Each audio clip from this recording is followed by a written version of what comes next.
Welcome to food masala.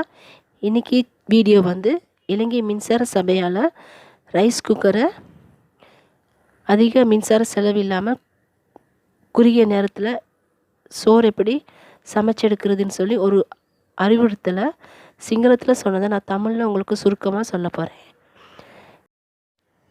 இந்த video வந்து முக்கியமான ஒரு வீடியோ. இதை வந்து ஸ்கிப் பண்ணாமல் தொடர்ந்து பாருங்கள். அவர் கூறும் பொழுது ஒரு நாளைக்கு இலங்கையில் ஒரு தடவை 20 லட்சம் முறை பாவிக்கப்படுதான்.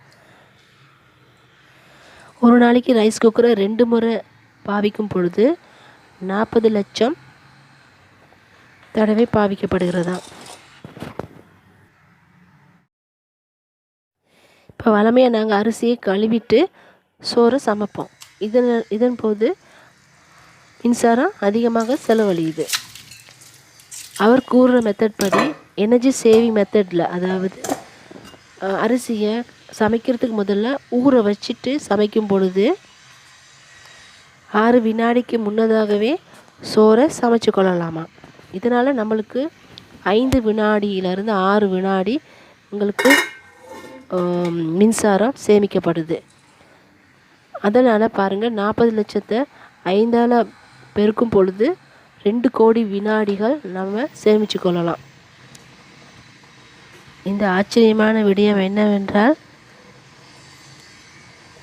ரூபாவோ டாலரோ செலவில்லாமல் 350 மெகாவாட்ஸ் மின்சாரத்தை ஒரு நாளைக்கு சேமிக்கக்கூடியதாக இருக்குதுன்னு சொன்னார். எனவே இந்த மாதிரி அரிசியை ஊற வச்சுட்டு சமைக்கிற நேரம் அரிசி தண்ணியை குறைச்சி வச்சு குறைஞ்ச நேரத்தில் சமைச்சிக்கிடலாம். நாங்களும் இன்றையிலேருந்து இந்த மாதிரி ஃபாலோ பண்ணி மின்சாரத்தை சேமிப்போம். நான் இப்படி ரைஸ் குக்கரில் சோறு சமைக்கிறேன்னு காட்ட போகிறேன். எதிர்பார்த்துருங்க. இந்த வீடியோ பார்த்ததுக்கு ரொம்ப நன்றி. வணக்கம்.